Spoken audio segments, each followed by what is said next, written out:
Hello everyone, welcome to I gate Bhilai. बच्चों, हमारे बीच में आज लक्ष्य है जो कि अलवर के रहने वाले हैं। इन्होंने आई गेट ऑनलाइन ज्वाइन किया था। ऑनलाइन में रहते उन्होंने पढ़ाई की और 660 रैंक उन्होंने जनरेट कर ली, जिनसे हम जानने की कोशिश करेंगे कि ऑनलाइन में रह के कैसे पढ़ाई कर सकते हैं, कैसे गेट क्लियर कर सकते हैं।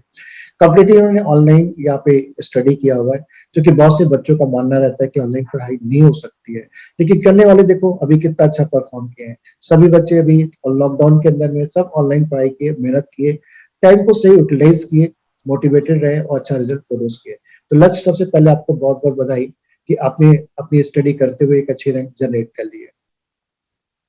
Thank you sir. लक्ष्य, हम ये जानना चाहते हैं आपसे कि सबसे पहले कि अपने बैकग्राउंड के बारे में थोड़ा सा बताइए। आप कहाँ के रहने वाले हैं और आपकी स्कूलिंग कहाँ से हुई है? सर मैं राजस्थान के अलवर डिस्ट्रिक्ट से रहने वाला हूँ और मेरा टाउन खैरथल है। और मेरी लोकल स्कूलिंग यहीं से लोकल स्कूल से हुई है, Indians boys senior secondary school से। और ओके, आप इंजीनियरिंग। मैं जी जी यस जी। सर, नाम और इंजीनियरिंग मेरी भी यहाँ अलवर डिस्ट्रिक्ट से ही हुई है, local northern institute of engineering and technology से। तो मैंने अभी आप कॉलेज के अंदर में है कि आप पास आउट है? मैं 21 में पास आउट हो गया 21 में पास आउट हो गए थे आप? सर। ठीक है, ठीक है। तो आप 11 12, चूंकि आपका तो राजस्थान में कोटा बहुत ही फेमस है, पूरी इंडस्ट्री है, आईआईटीज भेजने वाली इंडस्ट्री है, लोग बोलते हैं ऐसा। और यस पूरे सर। मतलब इंडिया सारे बच्चे उधर ही जाते हैं पढ़ने के लिए। तो उस समय आपका क्या था, 11 12 में आपका कैसे क्या प्लान था, और क्या आप कोटा वोटा गए थे कि नहीं गए थे? सर मुझे 10th तक तो ये भी नहीं पता था कि आईआईटी क्या होता है, जी क्या होता है। जब मैंने 10th पास आउट करा था, तो जब मैंने स्कूल स्विच करी थी, जब गया था इंग्लिश में, तो सब कहते थे कि कोटा गए हैं बच्चे, कोटा गए हैं। मुझे ये नहीं पता था कि कोटा क्यों जाते हैं, और ये भी नहीं पता आईआईटी क्या है। तो मैंने पूरा हाफ, जब तक मेरी हाफ 11th हो गई थी तब तक मुझे कुछ अंदाजा भी नहीं था। फिर मुझे पता चला कि मेंस का एक एग्जाम होता है 12th के बाद, जिससे को गवर्नमेंट की टॉप आईआईटी कॉलेज मिलती है इंजीनियरिंग के लिए। फिर वहीं से धीरे धीरे थोड़ा सा खुद से स्टार्ट करा पढ़ना। बस सेल्फ ही करते थे, यहाँ लोग ज्यादा तो आईआईटी की तैयारी होती नहीं स्कूलों में, खुद से ही करनी पड़ती है। बस उसी में थोड़ा बहुत करा था, पर कुछ बेनिफिट हुआ नहीं था। तो सेल्फ स्टडी किया था आपने, कोचिंग वाला ज्वाइन हाँ, नहीं किया था? नहीं कुछ नहीं, सेल्फ ही। सेल्फ स्टडी किया, तो घर में कोई गाइड करने वाला आपको?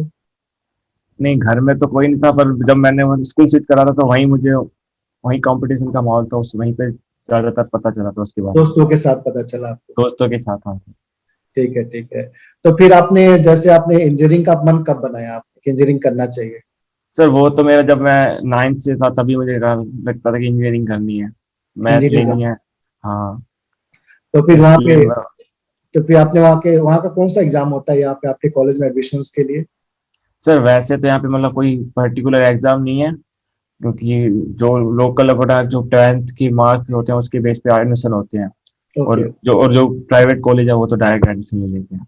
Okay, okay, okay. तो फिर आपने इंजीनियरिंग के टाइम में फिर गेट के बारे में कब कैसे सुना आपने?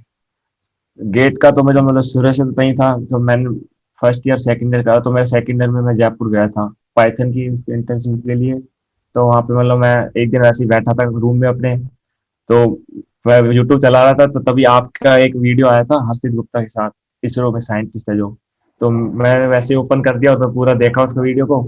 तो मुझे मैं एकदम से लगा कि मैं भी साइंटिस्ट बनूंगा, इसरो में जाऊंगा। और वहीं से मुझे ये लगा कि फिर मैंने सर्च भी किया था आपकी कोचिंग की, फिर जब आप ऑनलाइन नहीं पढ़ाते थे, तो फिर मैं और ऑनलाइन सर उस टाइम कोई भी कोचिंग ऐसी नहीं थी, बेस्ट ऑनलाइन का कोई मोड नहीं था, सब ऑफलाइन था। तो मैं जहाँ पढ़ता हूँ ना, खैर अलवर में, वहाँ पे गेट के लिए कोई बढ़िया कोचिंग नहीं है जो मैं ऑफलाइन जाके पढ़ सकूँ। मैंने कहा कुछ नहीं, मैं अभी अपने कोर्स 4 साल पहले कंप्लीट करता हूँ, फिर मैं ऑफलाइन चला जाऊँगा, जयपुर चला जाऊँगा या कोचिंग कर लूँगा उसके बाद। पर फिर मैं गया, फिर लॉकडाउन लग गया। लॉकडाउन फिर मैंने 1 साल 6 महीने ऐसे ही बिगाड़े, मुझे कुछ पता ही नहीं था कि सब ऑनलाइन हो गया है। फिर मैंने सेल्फ स्टडी करके एग्जाम दिया था गेट का। मैंने लगभग 4 साढ़े 4 मंथ दिया था। फिर उसमें मैंने नंबर सिक्योर करे थे, 32 रहे मेरी, और 12,000 मेरी रैंक थी। तो फिर मैं थोड़ा सा अपसेट हो गया अपने आप से ही, कुछ किया मैं और अच्छा कर सकता नहीं था। फिर एक दिन मेरा आपके यूट्यूब में वही रिजल्ट आ गया, आप इंटरव्यू डाल रहे थे। मैंने भी इंटरव्यू देखा, अच्छे अच्छे मुझे लगा कि यार इतने अच्छे रैंक प्रेडिक्ट सर ने दिए, जनरेट दिया है, और ऑनलाइन की हो रहा है। फिर एक आपने शायद एक वीडियो भी डाली थी कि अब हम ऑनलाइन भी पढ़ाएंगे। फिर मैंने देर कर ही रही, मैंने तुरंत आपको फ़ोन करा। तो मैंने कहीं गलत नहीं, कहीं देखा भी नहीं, सीधा आपको ही फ़ोन करा। मेरे इसको जाना है, अब सर ने भेज दिया एक को, तो मुझे भी भेज ही सकते हैं, मैं तो जाऊँगा। मैंने सीधा आपको फ़ोन करा, फिर आपने मुझे बताया।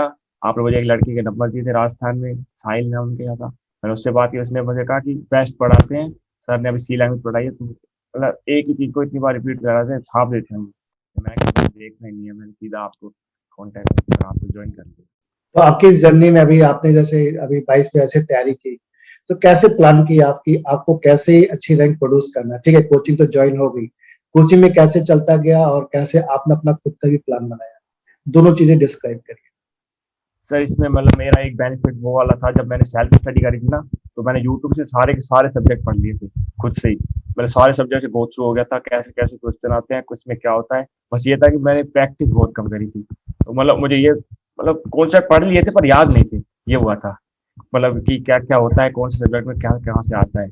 तो इसका इसका बस एक बेनिफिट, मैंने कोचिंग ज्वाइन करी ना, जब आप जो भी पढ़ाते थे, और एक तो आप इतना क्लियरली समझा देते थे ना चीज को। मेन बेनिफिट क्या था कि जो दूसरे ऑनलाइन कोचिंग होते हैं ना, वो पढ़ाते हैं बोर्ड पे, उनका खुद का डिजिटल बोर्ड होता है, वो लिखते रहते हैं, पीछे बच्चा ध्यान देते नहीं। आप खुद पैड पे लिखते रहते हो, बोलते रहते हो, तो आधा तो वही याद हो जाता है, ऊपर से क्लियर करते हो। और आपका मतलब आप बच्चों को ऐसे मतलब वो भी करते हो, तो उनका अटेंशन भी बना रहता है, बीच बीच में थोड़ा सा डांटते वांटते रहते हो, तो हमारा अटेंशन भी फुल रहता था। तो उसका बेनिफिट हुआ मुझे बहुत सारा, और मुझे पता था कि ये है, इसको क्लियर करना है। मेरे कॉन्सेप्ट बहुत अच्छे क्लियर होते जब मैंने कोचिंग ज्वाइन करी। अभी तो हम मतलब लोग ये भी मुझे, डिजिटल बोर्ड पे पढ़ने लगे, चूंकि बच्चों का बहुत डिमांड था कि डिजिटल बोर्ड पे पढ़ाओ, डिजिटल बोर्ड पे पढ़ाओ। तो इस साल हमने पूरा डिजिटल बोर्ड पे कन्वर्ट कर दिया सारी चीजें। मैं तो कहूँगा हमारा तो बेनिफिट वही था, पैड था, हम तो बहुत लकी समझेंगे अपने आप तो ये को। क्या होता है ना कि समय के साथ बदलना पड़ता है ना, हर बच्चों का डिमांड अलग अलग रहता है, तो नहीं तो ऐसा ना लगे कि हम कहीं पीछे ना रह जाए लोगों से। तो इसलिए हमको इस साल पूरा हर एक चीज, क्योंकि पैड वाला भी ऑलरेडी रिकॉर्ड हो ही गया था, तो पैड वाला ऑलरेडी रिकॉर्डेड है, और इसलिए इस साल जितना भी रिकॉर्डिंग आ रहा है सब डिजिटल बोर्ड पे आ रहा है, तो दोनों चीजें अवेलेबल है। तो रिकॉर्डिंग अवेलेबल है, तो बच्चा किसी से भी पढ़ सकता है, चाहे पैड से पढ़ ले चाहे वो डिजिटल बोर्ड से पढ़ ले। दोनों चीजें हम लोगों ने पुराना भी डिलीट नहीं किया है और नया भी अब आते जा रहा है, तो वो भी एक बेनिफिट है बच्चों को। तो आपको भी जैसे यहाँ पे आपने तैयारी की, आपने यहाँ पे सब्जेक्ट खत्म किया, तो उसके बाद आप क्या करते थे? सर सब्जेक्ट का ऐसे रहता था, जैसे शुरू में मैंने एक तो आपसे मतलब थोड़ा लेट ज्वाइन करा था, मैंने अप्रैल से स्टार्ट किया था। मैं अगर जनवरी या फरवरी तक करता ना, क्योंकि मुझे ये तो पता था कि मेरा गेट पेपर इतना अच्छा नहीं हुआ 21 वाला, मुझे करनी तो थी, पर मैं पता नहीं क्यों रिजल्ट के इंतजार में बैठा था। तो पर मुझे अगर थोड़ा और अच्छा जल्दी कर ला तो मुझे वो टाइम मिलता और मैं और भी बढ़िया करवाता। पर वही है, टाइम के हिसाब से मतलब मुझे ये पता था कि मुझे कैसे करना है, क्या करना है। पर मैं ये था कि शुरू में मुझे थोड़ा प्रेशर था, तो मैं एक ही सब्जेक्ट के दो दो क्लास लेता था शुरू में। 1 अप्रैल या उसके बाद मैंने 2 महीने तो ऐसे ही करा है सब वो उसको सब्जेक्ट को कवर करने के लिए। तो मैं ऐसे करता था, जैसे पढ़ा, आपसे क्लास ली आपकी ऑनलाइन जो भी थी, लाइव और रिकॉर्डेड थी, फिर उसको जैसी क्लास खत्म थी उसको रिविज तुरंत रिवाइज करा। फिर अगले दिन जब मैं दूसरी क्लास लेने बैठता था, तो पहले जो पढ़ा है उसको रिवाइज करता था, फिर क्लास लेता था, और फिर मैं पूरा एक वीकली रिवाइज करता था संडे को। डेली तो होता था, फिर वीकली करता था, फिर अगले वीक, फिर मतलब ऐसा नहीं था कि वीक वीक करता था, हर वीक में जितना पीछे का पढ़ लिया ना उतना करता था। तो ऐसे ही मतलब कि हर मंथ करता था, तो मुझे पता था कि मैं जितना रिवाइज करूंगा मुझे उतना अच्छा रिजल्ट मिलेगा। तो रिविजन बहुत इंपॉर्टेंट है, और मैंने इस पर बहुत जोर दिया है। तो आपने कोई बुक्स वगैरह भी फॉलो किया था? सर जो जो आपने बताई वही बुक मैंने खोली, कि आपने कहा ये बुक नहीं पढ़नी है तो मैं नहीं पढ़ी, सब्जेक्ट की जो पढ़नी है वो पढ़ी। और बुक्स का मैं ये बताऊंगा कि बुक्स पढ़ना इसलिए इम्पोर्टेंट है कि अपन ये नहीं कि अपन ज़्यादा सीख सकें, अपन ये कि जो बुक्स पढ़ते हैं तो अपन को एक पढ़ने की हैबिट बन जाती है। जो क्वेश्चन होते हैं ना गेट के, वो इस तरीके से होते हैं कि जो मतलब आते होते हैं, फिर भी अपन समझ नहीं पाते हैं। वो बुक्स पढ़ने से अपन को एक कॉन्सेप्ट, अपन उसमें अपना डाटा वो कलेक्ट कर सकते हैं कि ये क्वेश्चन अपन से पूछ क्या रहा है, क्या क्या कहना चाहता है। और वो अपने बहुत आसान, मुझे उससे कई बेनिफिट हुआ है बुक बुक पढ़ने का। मैं ये तो नहीं कहूँगा कि मुझे ज़्यादा मैंने सीखा है, पर हाँ, क्वेश्चन पढ़ने में बहुत आसानी होती है, भले कितना भी बड़ा क्वेश्चन हो, इतना भले 5-6 लाइन क्वेश्चन है, आप उसको इतना मतलब कंसंट्रेटली पढ़ पाओगे कि आप उसका लिंक नहीं भूलेगा। मैं इसलिए कहूँगा आपको बुक तो पढ़नी है, चाहे एक पढ़ो दो, उससे आपको क्वेश्चन पढ़ने में बहुत आसानी है। तो आपने अपना सिलेबस कब तक कवर कंप्लीट कर लिया था? सर सिलेबस मैंने सितंबर के एंड और अक्टूबर के स्टार्टिंग में खत्म कर दिया। कंप्लीट, और टेस्ट कब से देना स्टार्ट कर दिया था? टेस्ट मैंने जून में लिए थे, मैंने पहला टेस्ट दिया था सी का, और मेरे 8 नंबर आए थे 25 में से। मुझे बहुत डर लग रहा था कि क्या होगा कैसे होगा, पर मैंने ऊपर साहब ने एक बात कही थी, और वो दिमाग में थी, लगे रहो। वो जैसे वो बस हर कोई क्वेश्चन नहीं बनता था, वही चीज ट्राई करती थी, लगे रहो, क्योंकि उससे मेरे बहुत फायदा हुआ है। और मैं तो कहूँगा मेरी रैंक जो भी है कि लगे रहो। तो तुम्हारा कोई ग्रुप था जो तुम्हारे साथ स्टडी वगैरह करता था? सर वैसे तो मैं मतलब खुद ही पढ़ता हूँ, ग्रुप तो नहीं था, आप जो व्हाट्सएप था वही। मतलब कोई वहां पे आसपास अपने दोस्त वगैरह कोई? नहीं सर, मेरे साथ में किसी ने जो करी नहीं है। तुम जॉब की तरफ क्यों नहीं गए? तुमको मतलब कैसा था गेटी क्यों करना है? जॉब भी तो मिल मैं जाती ना सर्च करते। जॉब के लिए तो करा, मैंने कहा था ना मुझे साइंटिस्ट बनना है, शुरू में जाना है। अच्छा, तो अभी मेरे को शुरू बस वही वही मेरे मन में ही वही थी, मेरे सामने पढ़ता था, मेरे सामने मैंने एक बोर्ड पर लगा रखा है, योगा है, योग है, बस वही देखता रहते हैं और पढ़ते रहते हैं। कितने घंटे डेली पढ़ लेते थे? सर जब स्टार्टिंग करा था, तब शुरू में थोड़ी देर दिक्कत होती, इसलिए शुरू में 4-5, फिर धीरे धीरे करके मोटिवेशन लेक्चर उसको लगा के मैं शुरू में तो 15-16 घंटे पहुंच जाता 15-16 घंटे पढ़ लेते थे? था सर। ठीक है, मतलब ऐसा तो नहीं लगता था बहुत बर्डन हो जा रहा है? सर बर्डन का ये है कि अगर करना ही है तो फिर दिमाग में आता ही नहीं है कुछ। और आपको भी पता था कि ये साल मेरा आखिरी साल है, इसी में करना है जो करना है, बाद में चांस नहीं मिलेगा? सर मतलब ऐसा एक्स्ट्रा तो मैंने कुछ सोचा ही नहीं, मुझे तो ये था कि ये सर पढ़ा रहे हैं, पढ़ो बस, जो होगा देखी जाएगी। आपके पापा क्या करते हैं? सर मेरे पापा मतलब दुकान पे हैं, दर्जी की दुकान है, अच्छा अच्छा मैनेजर अच्छा। हैं, उनके संभालते हैं पूरी दुकान को, वो ओके संभाल ओके। कर। जो कि आपके पापा मुझे कॉल किए थे बहुत पहले, फर्स्ट टाइम में जब कॉल किए थे, हाँ उसके वो बाद तो मैंने जब उनसे कहा था तो कि फीस सबमिट करनी है, तब उन्होंने कहा था मुझे नंबर दे दे मैं करवा दूंगा। हाँ। तो उन्होंने नंबर मांगे थे तो इसलिए। नहीं नहीं, वो क्या बहुत कि अच्छा यार। हाँ, बोलो बोलो बोलो, कुछ बोल रहे वो थे? मतलब कुछ होता है ना कि ऑनलाइन पे ज्यादा फ्रॉड टाइप हो जाता, तो नहीं होता कि झूठ ना। तो मैंने कहा था ऐसा कुछ नहीं है, आप कर दो, फिर उन्होंने कर दिया था, सात नंबर लेके हाँ हाँ, वो थोड़ा मैंने सा उसी रहता दिन है कि करवा दी थी सबमिट। जी जी। तो लक्ष्य हाँ कि कहीं मैं ये गलत ना जानना चले जाए मतलब। हाँ, तो लक्ष्य ये मैं जानना चाहूंगा कि जैसे अभी आपका जो रैंक आया है, ठीक है, तो इससे आप अपना फ्यूचर क्या देख रहे हैं? इससे कहाँ यस तक सर। आप पहुंचेंगे? हाँ, लक्ष्य में ये पूछ रहा था कि अभी आप मतलब आगे क्या, मतलब इसका आपका प्लान क्या है? सर अभी मतलब अभी इसरो का तो एग्जाम हुआ नहीं है, मैं नहीं। बार्क का तो देख के आया हूँ कल, और बार्क में ऐसा था कि जो अपने गेट के सब्जेक्ट है वो तो बहुत आसानी से बने थे, और शुरू में उन्होंने क्या करा, एक्स्ट्रा जो सब्जेक्ट होते हैं ना उनके क्वेश्चन दे दिए, और उसमें थोड़ा सा टाइम चला गया तो क्वेश्चन थोड़े से छूट गए, और 8 एक क्वेश्चन थे जो मतलब मुझे लगता था कि अपने नोट से ही हैं, मुझे लग रहा था क्योंकि आ रहे थे जिस हिसाब से। तो लास्ट में उनका सिस्टम ही बंद हो गए सर, 5 मिनट पहले सबके कॉलेज में, और ओ, सिस्टम पे लॉग इन कर रहे हैं, फिर वहाँ दिक्कत हो गई, तो थोड़ा सा उससे भी टूट गया। मतलब हाँ कि जो बार पढ़ा था ना अपने नोट से, अगर वो कोई बच्चा पढ़ के गया ना तो उसका सिलेक्शन पक्का है। तो अभी हो सकता है इस साल इसरो का भी आ जाए। अभी लास्ट ईयर तो नहीं आया था, इस साल मतलब उम्मीद है आने का। तो एमटेक का प्लान है कि नहीं है आपका? सर एमटेक का मतलब वैसे प्रायोरिटी तो नहीं कहूँगा, सेकेंडरी कह सकते हैं, क्योंकि एमटेक के थ्रू फिर मुझे चांस बढ़ जाएंगे डीआरडीओ में जाने के, इसरो में जाने के, साइंटिस्ट जाके। तो हाँ एक बार अगर वो भी पढ़ूंगा तो मैं इसी के लिए ही जाऊंगा। नहीं, अभी एमटेक करो, एमटेक भी बहुत अच्छा है। नहीं देखो, अपॉर्चुनिटी हाँ तुमको सारी रखनी है। तुमको मैं इसलिए बताऊं मैं हाँ, अभी दो एक स्टूडेंट ऐसे भी हैं जो एनआईटी गए थे, और अभी उनकी डायरेक्ट जॉब लगी है इसमें बीईएल में। ठीक है। ये तो हाँ मतलब वहां पर भी क्या होता है, आईटीज वगैरह में डायरेक्टली भी जॉब्स लग जाती है कभी कभी पीएसयूज के अंदर। इसलिए हाँ मैंने देखा था वो आपने उस पे भी लगी थी ना, खड़गपुर में था वो, क्या हाँ बन जा रहे थे उनकी डीआरडीओ हाँ, में लगी है। डीआरडीओ में तो लगा वहां था। से भी मुझे मोटिवेशन मिला, मैंने कि कुछ नहीं है, यहाँ पे पड़ेगा तो अपन आगे जाके कुछ अच्छा कर ही लेंगे। बिल्कुल बिल्कुल बिल्कुल कर सकते हो, और बस तो लगे रहना है, छोड़ना नहीं है लास्ट तक। तो Yes, ये बताओ मुझे, मतलब ऑनलाइन में पढ़ाई कितना डिफिकल्ट हो सकता है? जो लोग, ये बहुत सारे बच्चों का रहता है कि यार ऑनलाइन पढ़ाई तो होती ही नहीं है, तुम क्या बोलना चाहोगे? सर ऑनलाइन का मैं ये कहूँगा कि जब मैं बैठा था ना मेरे दिमाग में बस ये है कि बच्चे करेंगे गलती, उनको घर में बैठेंगे बड़े आराम से सोएंगे, और अपन को पढ़ना है, अपन को फायदा होगा उसका पूरा का पूरा। मेरे दिमाग में यही रहती कि अभी बाकी बच्चे लापरवाही कर रहे हैं, बस लक्ष्य से पढ़ रहे हैं, मैं पढ़ता रहता था अपने सिलेबस का, और यहाँ ये भी था कि सिलेबस बहुत था तो लगता नहीं था कि बस यही कहूंगा कि जिस बच्चे ने ये सोच लिया ना कि ऑनलाइन में कि भाई अपन को फायदा उठाना है ऑनलाइन का, क्योंकि इस टाइम लॉकडाउन था, सारे बच्चे ऑनलाइन थे, और मुझे ये पता है, मुझे पता है हम लापरवाह हैं, तो और भी लापरवाह तो होंगे ही होंगे, लापरवाही होगी, हमको वहाँ पे लापरवाही नहीं करनी है। बाकी ये और थोड़ा सा मतलब ऑनलाइन का ये है कि चीटिंग, तो थोड़ा सुबह सुबह मैं डेली अपने 1 घंटा एक्सरसाइज करता था। आपने एक क्लास भी ली थी, वो सर आए थे आर्ट ऑफ लिविंग वाले, तो उन्होंने बताया था, मैं 1 अप्रैल को चालू करी थी आपकी क्लास, और 1 अप्रैल को मैंने एक्सरसाइज स्टार्ट करी थी, डेली 1 घंटा, और मैं आज भी कर रहा हूँ। नहीं नहीं, अच्छा, तो उससे उससे हेल्थ भी अच्छा रहता है, माइंड भी फ्रेश रहता है, उसका भी और फायदा हुआ है। बहुत फायदा मिलता है, और अपनी पर्सनैलिटी भी डेवलपमेंट होती है चीजों में, क्योंकि वो भी तो इम्पोर्टेंट ही है ना। तो अभी जैसे आपने अपना कोर्स कंप्लीट किया और जब एग्जाम लिखने गए आप, तो उस समय आपके माइंड में क्या चल रहा था? जब जिस दिन आप मतलब था कि आज मेरा एग्ज़ाम है, लास्ट एग्ज़ाम है, देना है, तो 3 घंटे के अंदर क्या माइंड में चल रहा था और कैसे हैंडल किया पेपर को?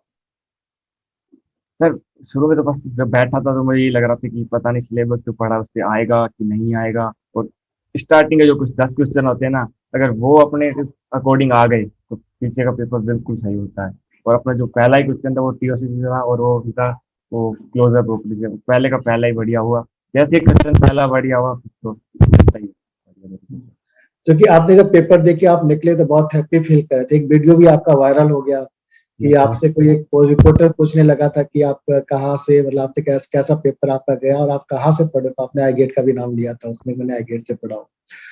नहीं मतलब आपको ऐसा, मतलब कितना फायदा लगा आपको कोचिंग लेने से, कितना फायदा आपको लगा? लास्ट ईयर भी आपने चूंकि तैयारी की थी थोड़ी बहुत, तो आपको क्या लगा, कितना बेनिफिट हुआ आपको?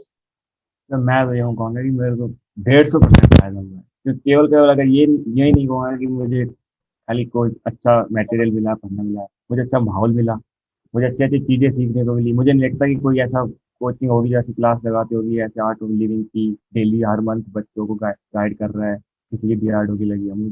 पर्सनली वो भी हम क्वेश्चन पूछते थे, तो उससे बड़ा मोटिवेशन क्या हो सकता है कि हम भी किसी तरह सामने कैमरे में होंगे, हम भी किसी को गाइड कर रहे होंगे।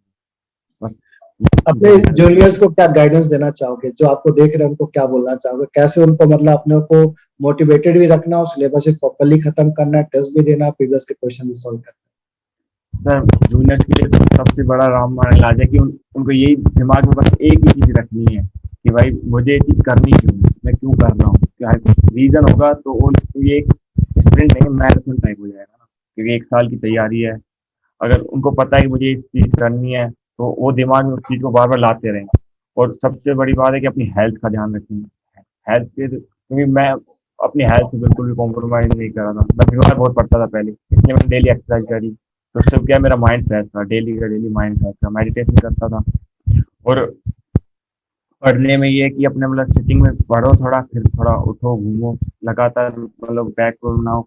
और और क्लासेस क्लासेस जो आप देते हो, जो अगर ऑफलाइन वाले हैं उनको तो कोई दिक्कत नहीं, वो तो सारे आपके साथ क्लासेस अटेंड करेंगे। लाइव वाले में क्या बच्चा थोड़ा सा वो कर जाता है कि बाद में ले लूँगा, बाद में पढ़ लूँगा, तो उससे थोड़ा बर्डन रहेगा। और कोई दिक्कत नहीं है, फिर दिमाग पे थोड़ा प्रेशर बढ़ेगा लास्ट टाइम, तो उनको तुरंत आपके साथ ही क्लासेस लेनी है और बुक्स पढ़नी है। और मैंने बता दिया कि बुक्स क्यों पढ़नी है। बुक्स इसलिए पढ़नी है कि अपन मतलब अपनी रीडिंग हैबिट अच्छी हो, हर चीज़ को अच्छी तरह से समझ पाएँ। और प्रीवियस क्वेश्चन के लिए सर मैं ज़्यादा कुछ कहूँगा ही नहीं भटकने के लिए, गेट और पूरे खोलो, हर सब्जेक्ट के लिए 1500 2000 क्वेश्चन है हर सब्जेक्ट के, और मैंने लगभग बहुत सारे क्वेश्चन छोड़े। प्रैक्टिस बहुत ज़्यादा करनी है।